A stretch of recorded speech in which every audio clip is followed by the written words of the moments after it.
మీ కొత్త సినిమాలు రిలీజ్ అయినప్పుడు టికెట్ ధరలు పెంచుకోవడానికి జీవోల కోసం ప్రభుత్వాల దగ్గరకు వస్తున్నారు, కానీ సామాజిక సమస్య అయిన సైబర్ క్రైమ్, డ్రగ్స్ నియంత్రణలో మీరు మీ సామాజిక బాధ్యతను నెరవేర్చడం లేదు అని మా ప్రభుత్వం భావిస్తుంది. నేను మా అధికారులకు సూచన చేస్తున్నా, రేపు ఎవరైనా కొత్త సినిమా రిలీజ్ అవుతుంది, సినిమా ధరలు పెంచాలి అని ప్రభుత్వం దగ్గరికి అప్లికేషన్ వస్తే వాళ్ళు డ్రగ్స్ నియంత్రణ, సైబర్ క్రైమ్ నియంత్రణలో ఒక అద్భుతమైన వీడియో ఫుటేజ్ను ఆ సినిమాలో ఏ స్టార్స్ ఉన్నారో అదే స్టార్స్తో వాళ్ళు ఒక ప్రోగ్రాం మనకు చేసి ఇవ్వాలి. అది ప్రీ కండిషన్. నేను స్పష్టంగా మా అధికారులకు ఆదేశిస్తున్నాను, ఎంత పెద్దవాళ్ళు ఎవరు వచ్చి మనల్ని రిక్వెస్ట్ చేసినా వాళ్ళు సైబర్ క్రైమ్కు సంబంధించి, డ్రగ్స్ నియంత్రణకు సంబంధించి ఆ సినిమాలో నటించిన తారాగణం, ఆ సినిమా ప్రొడ్యూసర్స్ 1.5-2 మినిట్స్ నిడివిగల ఈ సమాజాన్ని పట్టి పీడిస్తున్న వీటికి వ్యతిరేకంగా వాళ్ళు మనకు వీడియో విజువల్స్ తీసుకొచ్చి ఇస్తేనే వాళ్ళకి ఏమైనా వెసులుబాటు సౌలభ్యాలు ఇవ్వాలి.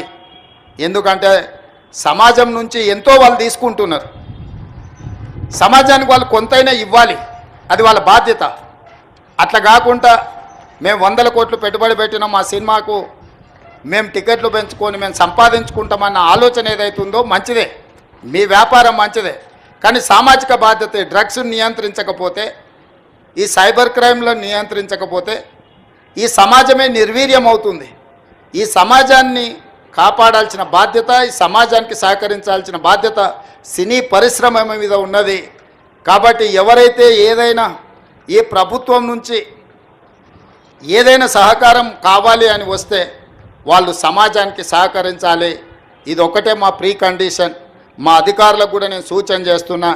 And at the same time మా సైబరాబాద్ కమిషనర్ అవినాష్ మహాంతి గారికి కూడా నా సూచన, ఎందుకంటే మ్యాక్సిమం సినిమా షూటింగ్స్ మీ ప్రాంతంలోనే అవుతాయి లేదా రాచకొండలో అవుతాయి. వాళ్ళు సినిమా షూటింగ్లకు పర్మిషన్కి వచ్చినప్పుడు మీరు ఈ రిక్వెస్ట్ను వాళ్ళ ముందు పెట్టండి.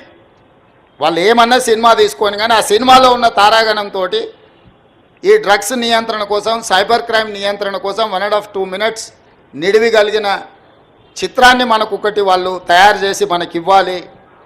అట్లా ఇచ్చిన వాళ్లకు ప్రత్యేకంగా రాష్ట్ర ప్రభుత్వం వెసులుబాటు కల్పిస్తుందని మీరు చెప్పాలి, వాళ్ళకు సూచన చెయ్యాలి అని చెప్తూ, రాష్ట్రంలో ఉండే అన్ని థియేటర్ల యజమానులకు కూడా నేను ఐఎన్పిఆర్ డిపార్ట్మెంట్కి ఈ వేదిక మీద నుంచి ఆదేశాలు ఇస్తున్నా.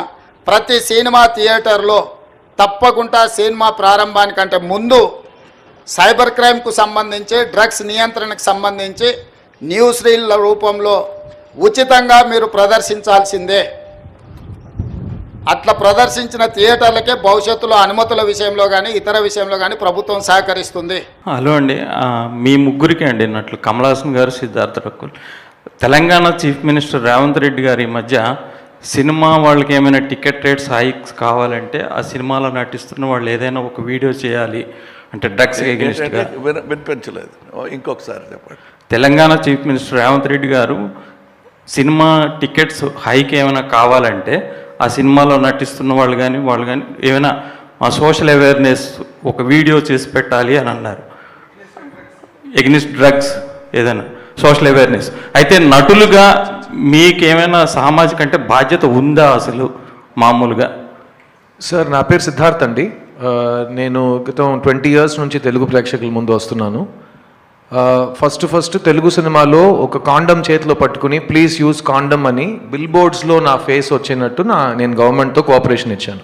2005 నుంచి 2011 వరకు ఆంధ్రప్రదేశ్లో, అప్పుడు ఒక స్టేటే కదా, ఎక్కడ మీకు హోర్డింగ్ అబౌట్ సేఫ్ సెక్స్ ఉంటే సిద్ధార్థ్ అనే మనిషి చేతిలో కాండమ్ ఉంటుంది. ఓకేనా? ఆ బాధ్యత నా బాధ్యత. ఒక చీఫ్ మినిస్టర్ చెప్పి ఆ బాధ్యత నాకు రాదు. అట్లాగే ఒక యాక్టర్కి బాధ్యత ముందు నుంచి ఉందా అని ప్రశ్నానికి నేను నో కమెంట్స్ అని చెప్పాలి, ఎందుకంటే అది ప్రశ్నానికి నాకు I don't understand it. Every actor is socially responsible. We do things based on hour conscience. Which ever CM requests us to do something, we will do it. No CM has told us only if you do this, we will do something else. So Kamal sir, Rakul, you don't need to answer this question. Next question, please.